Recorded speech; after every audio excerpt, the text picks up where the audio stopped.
Not only did we meet the goal, we met it 1 year early and we exceeded the goal. We positively impacted 1.1 billion lives within 9 years, which was great. Please welcome Benevity's Chief Impact Officer, Sona Khosla. So for those of you who I haven't met yet, part of my role as Chief Impact Officer at Benevity involves heading up our social innovation lab called Benevity Impact Labs. And so one of the many things we do is study and promote ways for businesses, individuals, and nonprofits to accelerate impact and inclusion.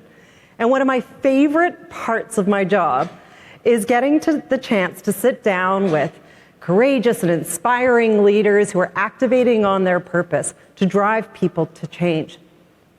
I do this as the host of our podcast called Speaking of Purpose. And so if topics like navigating ESG or doubling down on DEI or understanding the role of business in society sound like your cup of tea, then this is your cue to pull out your phone and subscribe wherever you get your podcasts. But today, I am thrilled to announce that we are launching our third season, and it starts right now with all of you, with our first ever live recording of Speaking of Purpose. Fun, right? So to help me do this, I'm excited to introduce Brian Tippens, SVP and Chief Social Impact Officer at Cisco. A little bit about Brian first. He is responsible for advancing Cisco's social impact across communities around the world, creating tangible business value and fueling Cisco's purpose to power an inclusive future for all. As head of the social impact organization, Brian oversees the Cisco functions, taking on the most critical challenges facing our planet, society, and vulnerable, underserved communities. His organization includes the Cisco Foundation, crisis response, economic empowerment, learning and digital skills, employee community impact, I'll keep going, accessibility, and social justice. So Brian is clearly a very busy guy. The work Brian's team at Cisco is doing is truly the gold standard in data-driven measurement and reporting, literally proving that social impact turns into business impact, which I'm really excited to touch on today, among many other fascinating topics. So please welcome Brian Tippens to the stage.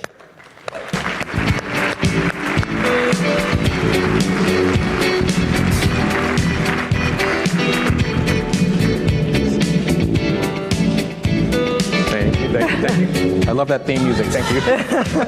That's a good one. I want right? that every time I walk up on stage, please. There you go. There you go. Awesome. The gift of knowing your tune. I noticed there was older music for the older guest. I don't know if anybody else noticed that. Is there ageism in our, there's ageism in our music? Sorry about that. It could just be me. I mean, I would like every song to be George Michael if it were me. Yeah, woo. So, Brian, I am so excited to have you joining me today for this first ever live episode of Speaking of Purpose. So thank you for experimenting. Thank you for having me. Yeah, and so we've had a chance to kind of catch up as a fellow Chief Impact Officer, Chief Social Impact Officer. We debated about who has the better job, but we'll save that for later. Yes. But you've been in your role at Cisco now for about a year and a half. About a year and a half, yeah. And before your current gig, you were in a variety of sustainability, diversity, and dare I say it, procurement roles. For a brief time in my career. Yeah, but procurement people aren't known for being generous, Brian. Right. And so I actually would just love to hear who is the man behind the mantle. So tell us a little bit about who you are aside from your title and your role. First, I want to say thank you for having me. It's so inspirational, and how inspired I was by Kelly's remarks earlier, and how every slide and everything she talked about so resonated with me and my purpose and the work that we're doing. I've been on my purpose journey for my entire life. She talked about we each kind of have our why we get drawn into this work, and mine started very early. I was born and raised in West Oakland, California, lower socioeconomic income. Some Oaklanders in the house, okay? so you know West Oakland and the community that I grew up in at a time when it was sort of lower economic, social economic, to parents who weren't college educated but had a value for education and sent us to the private parochial Catholic schools across town. And so my life has always been that Catholic giving tradition, giving back to communities. I've always been naive enough to think I can change the world and driven by this goal to do well by doing good. And I took that into my career. I started out doing technology work, thinking I was going to be a technologist, but then went to law school and pivoted a bit into legal roles, working for technology companies like Intel and Hewlett-Packard, and I kind of found my way into procurement. It's funny. In retrospect, it's a funny story. So I was working for Hewlett-Packard at a time when we acquired Compaq Computers. Does anybody remember that big mega acquisition? Yeah. And at the time, I was doing legal work, doing contract negotiation in a business unit, the storage division. And at some point, they came and tapped me on the shoulder as we were going through that acquisition and said, Brian, we're going to move you over to procurement to do some vendor management. And I was very young in my career, so I didn't ask any questions. I just did it. Come to find out later on, they were trying to protect me. Procurement saved me because there was a mandate that said anyone who was doing shadow legal as a result of the merger would have to be let go. And so procurement saved my life on some level. But it was good in that it got me into, well, very tactical work that wasn't really purpose-driven. It gave me the opportunity to migrate at some point into doing supply chain diversity, which is around increasing our procurement spend with underrepresented businesses around the globe, which was my first foray into doing purpose for a living. And I caught the bug and determined at that point that every role would be a purpose-driven role. And that took me in to at HP, spending about 5 years as our Chief Diversity, Equity, Inclusion Officer, spending some time as our Chief Sustainability Officer, spending some time as the head of the foundation. So I've reached this point in my career where purpose was just very much tied to my business identity. And I realized in 2022 that I had been with the company 22 years in 10 big roles. It was time for the next thing. You know, we were in the Great Resignation and everybody's rethinking purpose. I was thinking, what am I going to do when I grew up? And I decided to take a bit of a sabbatical, take a little bit of a break. And it didn't last very long because Cisco came calling. And I learned about the breadth and depth of the purpose-driven work that the company is doing, which drew me in. It's been a great ride, and I've been there, like you say, about a year and a half, and have the most amazing job in the world. Okay, well, paper, rock, scissors All right, later yeah, on that. I got it. Okay, so I guess I'm not going to razz you too much about procurement because you did select Benevity at HP and then got into Cisco, so I'm not going to razz you too much. But while we're talking about things that are personal, I want to ask you about a provocative post that you put on LinkedIn. Oh, wow, okay. So last week, it was National Pet Day. Okay. And you posted this. So I'd like you to explain this, what we're going to put up. So it was National Pet Day, and my boss had challenged all of the team members, the leadership team, to take pictures of their pets. We were going to share them in an internal all-employee meeting and just do something different to kind of personalize us. And I don't really have any pets, but I've got a little ranch in East Texas, which is my happy place where I can retreat to when I've got some downtime. And my wife just acquired a whole new flock of chickens. They were chicks just a few weeks ago. So this is a very fresh picture of one of my chickens. Oh my gosh, I love it. It was so unexpected. When they grow, it's 1 egg per day per chicken, so it's a good investment. So they're egg chickens. Yeah, yes, exactly. Great. Yeah, that's great. Yeah. My husband had ordered 6 chickens without telling me, and then decided while we were on a walk one day, he's like, "Oh, by the way, we're getting chickens today," and I was like, "We're not." They take a lot of work. Yeah, I was like, "I'm not prepared for this. This is like a big family." Okay. So a lot of people... you scared me when you said provocative. I was like, what is she going to pull out? Yeah, sorry. Thanks, you never know what people will dig up, right? Yeah, it's terrifying. So a lot of people ask me what my job actually is. Sure. It's a sexy title, but it's not as well defined as other C-suite roles. It's an emerging C-suite role. So some of our executive team members describe me as the conscience of the company, which is really cool, but also like heavy and laden, right, with responsibility. So I'd love to hear about the creation of the role of Chief Social Impact Officer at Cisco. Like, how was it created? How did it emerge? Like, who advocated for it? That's a great question.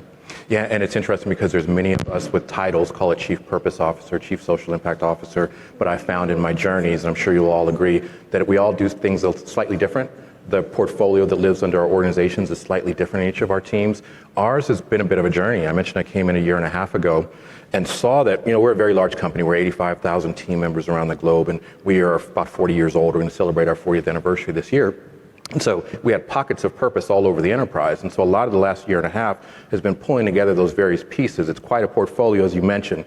Crisis response, accessibility, social justice, community impact, the list goes on and continues to grow. So it was kind of my boss. So on our journey, we've got an executive vice president of people, policy, and purpose. We're at this point in our journey, we've pulled together multiple pieces of purpose under one very senior executive. And so it's kind of her hypothesis that we could do more to pull these pieces together. And as we've done so, what you say about being kind of the soul of the company, the heart of the company really resonates because we found ourselves in that position because of the way that we're able to make impact in communities, the way that we're able to provide accessible, inclusive future for all, the ways we're able to respond in crises and donate in communities. We're looked at as sort of the heart and soul of the company. But something interesting has happened recently where Kelly showed a great visual with all the crises and natural disasters around the globe. We're looked at to be able to guide on those issues as well. We do a lot of crisis response around the globe. We've got some unique assets. We're in the communications business. And so if there's a fire in Maui or an earthquake in Morocco or a typhoon in the Philippines, we can not only invest in NGO partners, like World Central Kitchen and others, who's a great partner, but we can also mobilize our team members to put themselves in harm's way and go in and provide connectivity to first responders. And when there's a natural disaster, I can look at a matrix and say magnitude of impact, proximity to our sites, et cetera, and determine exactly on a matrix how to respond. Well, you can't do the same thing on societal issues. It's a little bit tougher and more subjective, and we can't anticipate when the societal issues will come up, but we can anticipate there's going to be more. We're sitting here right now as the Supreme Court debates further restrictions to a woman's right to choose based on an Idaho case, right? There's always going to be a thing. And so what we've done, under the leadership, by the way, of our leader of community impact, my colleague Kelly Petrick, who's in the corner, who runs this business in the real way, right?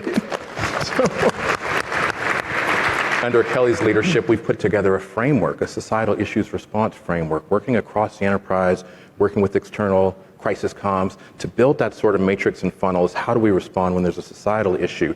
And it's partially around governance, pulling together the right people, but it's also a rubric around impact to brand, employee sentiment, all those things you think you want to bring to bear. And it's proven to be really effective in being responsive when an issue happens, but it's turned out that now we're looked at to how do we determine who we're going to be as a company and what's going to be a bit of our brand. And so it resonates to me when you say being the soul. It's tough work that we all have to do in that regard. Yeah, it is, and you're on the front lines and you're making heavy decisions on behalf of a lot of people, not just your employees in your company, but the communities that are impacted. Yeah, and I think we as companies and our senior leaders are looked at more and more, and Kelly referenced this, to take a point of view, to take a position, to speak out on an issue, and we have to do it in sort of a scientific way. We can't just make snap decisions and be reactive. Companies find themselves in trouble when they do that. So it's good to have a framework. At the end of the day, we're going to do what our heart tells us what to do, but having that data behind it and have that decision analysis is helpful, because I think we're all going to be, again, tough things are going to continue to happen, and we as leaders have to drive our companies to do the right things. Well, I'm going to come back to that later, Sure. But just to the point of like the portfolio, I was having lunch with a chief sustainability and inclusion officer yesterday, and he said literally while he was on the plane, another portfolio fell under him. Like literally while he's like, oh, okay. Right. So that's the role. So we're launching the annual State of Corporate Purpose report tomorrow, which I know you read, Brian. Definitely. And one of the big themes that we discovered in the last year is the emergence of this thing that we're calling the impact mindset, which you're actually describing, and it's where impact is embedded across the enterprise, right? Through brand, culture, operations.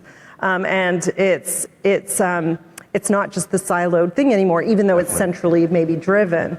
But there's still a bunch of debate about whether business should be purpose-driven, whether business should just focus on shareholder returns, and that's kind of that debate's getting opened up again. I'd love your view. Like, does business have a right to get involved, and are there places and ways in which you should and shouldn't play? Yeah, it's a good question. It's we've got the benefit inside Cisco of being very far along in our journey of tying purpose to business value.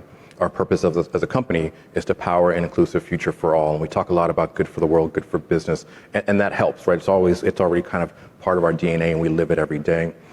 Kelly talked about some of the weaponization of woke and ESG and the retrenchment and pulling back from focuses on DEI programs. And I think that's certainly the case. We saw in 2020, after the tragic murder of George Floyd and Ahmaud and Breonna, at no time in the past had more commitments been made around the DE&I space and commitments around financial commitments and staffing up of teams. And we've seen a lot of that kind of pull back over the last few years. But I don't think it goes away. I think we'll always see sort of ups and downs. I think this move from purely shareholder primacy to a broader set of stakeholders is just the way of life.